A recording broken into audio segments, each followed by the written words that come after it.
A pop-up vaccine clinic by day, a strip club by night. Maggie's TO is running its latest low-barrier vaccine clinic out of Zanzibar tomorrow, offering first, second, and booster doses to those struggling to access the province's provincial booking system.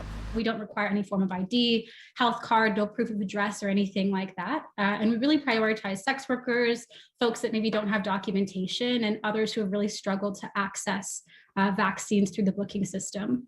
Ellie Adeker is the clinic's co-organizer who says it was important for Maggie's to run these kinds of clinics out of strip clubs following the stigma surrounding sex work and virus spread. Particularly towards strip clubs and exotic dancers, right? Effectively sort of blaming us for the spread of COVID, but also sort of implying that sex workers are dirty, sex workers are spreaders of disease, and that the spaces we work out of are a threat to community. She says those thoughts and ideas stem from earlier comments from our political leaders. If you'll remember earlier on in the pandemic, Mayor Tory and Premier Ford made a series of really degrading remarks about strip clubs, exotic dancers, and the clientele that effectively blamed a lot of us for the spread of COVID-19.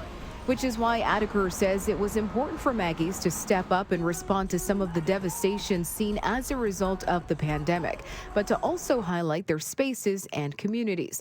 And as a result, Adeker says there needs to be some sort of accountability from our political leaders. There needs to be some kind of accountability from political leaders when, it's on the same communities that they're currently antagonizing and criminalizing to provide access to a life-saving vaccine that they're failing to distribute in a time where people need it more than ever before.